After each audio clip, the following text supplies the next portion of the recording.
Saudaraku yang dikasihi Tuhan, sidang jemaat Raja Wali Anugerah, sidang jemaat Tiranus, sidang jemaat Bukit Kasih, sidang jemaat Kalisari. Kiranya kita semua berjumpa dalam keadaan yang baik dan sehat selalu, dan nama Tuhan senantiasa dipermuliakan dalam kehidupan kita. Amin ya, saudaraku ya. Baik, di hari Sabat pagi hari ini, tanggal 17 Juli tahun 2022 Masehi, Tuhan membawa kita terus berjalan, bergerak maju di dalam Tuhan, bahwa Tuhanlah yang memimpin kita, apapun keadaan kita hari ini, tetap mengucap syukur ya. Dan bulan ini kita tahu tema bulanan kita adalah kesatuan hati. Dan saudara sudah menerima warta pagi tadi, dan nama Tuhan yang dipermuliakan di sana. Dan pagi hari ini tema kita, saya berikan tema kesatuan hati dengan Tuhan. Jadi kesatuan hati yang bagaimana yang dirindukan Tuhan. Kita belajar sedikit pada pagi hari ini. Saudara, kita buka di dalam Filipi 2, ayat yang pertama sampai ayat yang keempat. Filipi 2, ayat yang pertama sampai ayat yang keempat. Saya bacakan buat saudara. Jadi karena dalam Kristus ada nasihat, ada penghiburan kasih, ada persekutuan roh, ada kasih mesra dan belas kasihan. Karena itu sempurnakanlah sukacitaku dengan ini. Hendaklah kamu sehati sepikir, dalam satu kasih, satu jiwa, satu tujuan, dengan tidak mencari kepentingan sendiri atau puji-pujian yang sia-sia.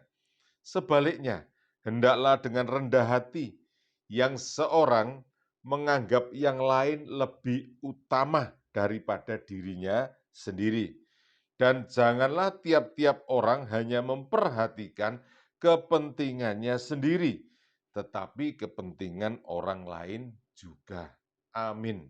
Ya, puji nama Tuhan. Betapa Tuhan itu di dalam suratan Filipi yang ditulis oleh Rasul Paulus menyatakan Tuhan itu memberikan caranya, ya, caranya untuk bersatu di dalam kasih. Dan kemudian dijabarkan dengan lumayan detail, saya katakan ya, bagaimana aplikasinya kalau kita mempunyai kesatuan hati dengan Tuhan. Maka kita harus tahu bagaimana caranya kita mengaplikasikan. Kalau kita bersatu hati dengan Tuhan, maka Rasul Paulus mengatakan, kalau kita di dalam Tuhan, di dalam Kristus, itu ya pasti ada nasihat, saudara. Ya, satu dengan yang lainnya ini saling memberi nasihat. Pertama, Tuhanlah yang memberi nasihat kepada kita. Loh, di mana? Di dalam kebenaran firman-Nya di dalam Injil. Itu berarti nasihat Tuhan di dalam hidup kita. Dasar tetap adalah firman Tuhan. Yang kedua ada penghiburan kasih. Loh, dari mana Tuhan menghibur? Dari mana kita dihibur? Saudara, semua ada di dalam firman Tuhan. Jadi firman Tuhan itu ada yang bertemakan nasihat, ada yang menghibur kita, ya. Dan kemudian dijabarkan juga di dalam firman Tuhan bahwa ada persekutuan di dalam roh. Artinya, kita satu dengan yang lain umat Tuhan ini bersekutu, dan kemudian kita juga bersekutu, Tuhan hadir di dalamnya. 2-3 orang ya berkumpul ya dan berdoa dan menyatakan belas kasihan yang sama, maka Tuhan berkenan hadir di sana ya. Makanya kalau itu sudah terjadi di dalam kesatuan hati dengan Tuhan, maka segala sesuatu yang kita keluarkan dalam perbuatan kita, dalam tutur bicara kita, itu menyatakan kasih Tuhan yang tidak pernah ada habisnya. Akhirnya dilihat oleh sekeliling kita, ada kasih mesra, ada belas kasihan. Itu ciri-ciri yang pertama bahwa Tuhan itu menjadi tempat yang pertama untuk kita boleh bersatu hati dengan Dia. Kemudian karena itu, nah saudaraku dikasih Tuhan, tugas kita. Tugas kita di dalam Tuhan, sempurnakanlah sukacitaku dengan ini. Apa? Hendaklah saudara dan saya sehati sepikir, dalam satu kasih, satu jiwa, satu tujuan. Jadi tidak mungkin Tuhan hadir itu kalau kita tidak ada kasih dalam kesatuan hati. Tidak mungkin hadir, saudaraku. Ya, Tuhan tidak berkenan hadir pada orang yang menolak kasih. Selama saudara dan saya ada kasih di dalam hati saudara, maka seperti yang saya sampaikan minggu lalu di dalam ibadah raya, maka Tuhan ada tinggal di dalam rumahnya. Dan rumah itu adalah gereja, dan rumah itu adalah saudara dan saya. Tempat tinggal daripada roh itu adalah kita. Dan berikutnya saudara, kalau kita sudah bersatu hati dengan Tuhan, tolong, ya ini tolong bahasa kalimatnya Filipi ini, jangan atau tidak mencari kepentingan sendiri atau puji-pujian yang sia-sia. Artinya kalau engkau sudah merasakan kasih Tuhan hadir di dalam hidupmu, bersatu hati, dan kemudian engkau diberikan talenta, diberikan hikmat, diberikan segala sesuatu yang baik, berkat-berkat yang luar biasa. Kemudian saudara mulai lupa bahwa ada maksud Tuhan itu bukan berbagi untuk saudara sendiri, tetapi berbagi dengan kasih orang lain, saudaraku ya. Jadi apa yang saudara berkat, yang saudara terima, segala sesuatu yang baik, itu tujuannya bukan untuk kepentingan saudara sendiri. Tuhan mau kita tidak egois, ya. Seringkali tanpa kita sadar, egosentris kita muncul, saudara. Apa-apa saya hebat, apa-apa inilah saya, apa-apa bahwa kalau tidak ada saya, tidak hebat. Nah ini bahasanya sudah mulai mencari kepentingan sendiri, mencari puji-pujian yang sia-sia, alias sombong. Nah saudaraku, sebaliknya kata firman Tuhan ya, engkau harus rendah hati, menganggap orang lain lebih utama daripada diri kita sendiri. Ini proses yang berat saudaraku ya. Saya pun masih belajar, menganggap orang lain itu menjadi lebih penting daripada diri kita sendiri. Yang ada dalam kehidupan saya, ya, saya tidak mengambil contoh orang lain, seolah-olah saya paling hebat. Tetapi sebenarnya saya belajar untuk rendah hati, belajar untuk melihat bahwa saya tidak gila jabatan dalam tanda kutip, saudaraku ya.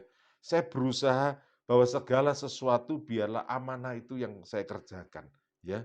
Oleh sebab itu orang bisa lupa kesatuan hati kita membawa kita dekat dengan Tuhan. Saat kita dekat dengan Tuhan, maka yang terjadi adalah roh itu mentransfer dalam hidup kita dan dilihat orang, kita menjadi pribadi yang luar biasa. Ya, siapa Musa, siapa Yosua, siapa Abraham, segala sesuatu nama yang ada di dalam Alkitab itu bukan siapa-siapa. Tapi saat mereka satu hati dengan Tuhan, melekat dengan Tuhan, maka kuasa yang dahsyat ilahi itu dinyatakan dalam kehidupan mereka. Ini loh saudaraku, ya. Maka kita tidak ada artinya kalau sombong ya. Kita harus perhatikan kepentingan orang lain. Baik saudaraku, maka yang berikutnya, ya, setelah kita tahu bahwa kesatuan hati dengan Tuhan itu harus kita kerjakan dan kita sempurnakan dalam kehidupan kita, maka sebenarnya Tuhan mau ya mendidik kita. Untuk apa? Supaya dengan kesatuan hati, pribadi-pribadi lama kita itu kita letakkan. Pribadi-pribadi yang lama tidak perlu kita sombongkan. Pribadi-pribadi yang terlalu kuat egosentrisnya, itu kita buang jauh-jauh, saudara. Ya, supaya apa? Supaya kita menjadi layak di hadapan Tuhan. Kita itu siapa? Manusia tidak berguna di hadapan Tuhan sebenarnya. Tetapi karena kita bersatu hati dengan Tuhan, kita menjadi hebat. Efesus 2 ayat 11 sampai 14. Kita baca saudara, Efesus 2 ayat 11 sampai 14. Karena itu ingatlah bahwa dahulu kamu ya, saudara dan saya sebagai orang-orang bukan Yahudi ya, menurut apa? Daging. Ini menurut daging ya. Kita memang bukan orang Yahudi menurut daging. Kita orang Asia ya, yang disebut orang-orang tak bersunat oleh mereka yang menamakan dirinya sunat, yaitu sunat lahiriah yang dikerjakan oleh tangan manusia. Sunat secara lahiriah ya. Sebagai kaum pria kita sunat tapi secara lahiriah. Tetapi yang dimaksud oleh Tuhan bahwa waktu itu kamu tanpa Kristus, tidak termasuk kewargaan Israel, dan tidak mendapat bagian dalam ketentuan-ketentuan yang dijanjikan, tanpa pengharapan dan tanpa Allah di dalam dunia. Ini kita sudah masuk kepada roh, ya, daging, dan kemudian masuk dalam roh. kita ini siapa, tidak dikenal. Ya. Dan kemudian ayat 13, tetapi sekarang saudara dan saya, di dalam Kristus Yesus, kamu yang dahulu jauh banget, ya, bahkan tidak nampak dalam Kristus, sudah menjadi dekat oleh darah Kristus. Karena dialah damai sejahtera kita yang telah mempersatukan kedua pihak, yang telah merubuhkan tembok pemisah, yaitu apa? Perseteruan. Saudara, untuk bersehati, kita harus lepaskan hal-hal yang tidak memungkinkan di hadapan Tuhan. Ya, yang dahulu saudara jauh, ya, yang dahulu saudara mementingkan diri sendiri, yang dahulu saudara tidak menghargai suami, yang dahulu saudara tidak menghargai istri, yang dahulu engkau tidak menghargai orang tua, engkau tidak menghargai anak barangkali, bahkan engkau tidak menghargai hamba Tuhan. Hari ini Tuhan tegur dengan keras kehidupan kita. Ya, hari ini kita harus tahu bahwa ada orang-orang yang dipakai oleh Tuhan untuk mengingatkan hidup kita. Mungkin dengan cara-cara yang menyakitkan. Ya, oh hamba Tuhan itu menyakitkan hati saya barangkali ya. Oh suamiku menyakitkan hatiku, istriku menyakitkan, orang tuaku, anakku. Semua ada alasan untuk kita disakiti. Tetapi satu hal yang Tuhan mau, buang itu egosentris kita. Tidak masalah siapapun yang menyakiti kita. Amin. Karena engkau sudah bersehati dengan Tuhan, ya. Sehingga kita yang nampak jauh sekarang dekat. Disucikan oleh darah Kristus. Benteng-benteng yang membuat kita jauh sudah dirubuhkan oleh Tuhan. Hari ini engkau jangan mau diadu domba oleh iblis, ya. Jangan mau diadu domba dengan pasanganmu.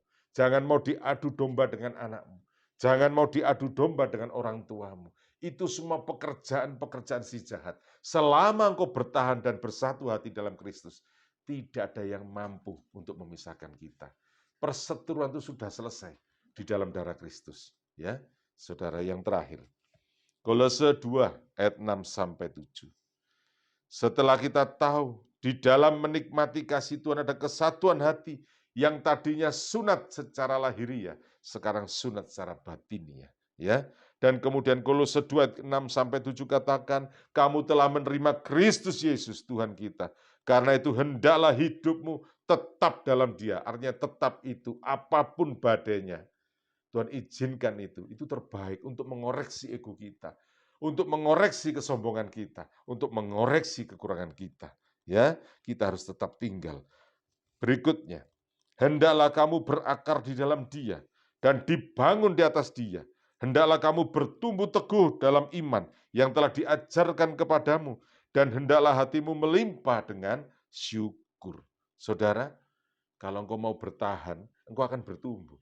Tapi kalau engkau sedikit-sedikit menyalahkan orang lain, sedikit-sedikit menyalahkan Tuhan, engkau tidak akan pernah bertumbuh. Kesatuan hatimu tidak akan pernah tercapai bersama dengan Tuhan. Tuhan mau begitu kau bersatu hati dengan Tuhan, apapun masalahmu dengan sekelilingmu menjadi ringan. Sebab Tuhan angkat saudara dan kau bertumbuh kata firman Tuhan dan kau berakar ke dalam dan kuat sehingga apapun yang diperbuat oleh orang sekitarmu tetap kau ada sukacita sebab kita punya hati yang melimpah dengan ucapan syukur. Itu bisa terjadi kalau saudara punya kesatuan hati dengan Tuhan. Puji nama Tuhan. Engkau diberkati dengan firman ini. Haleluya. Amin.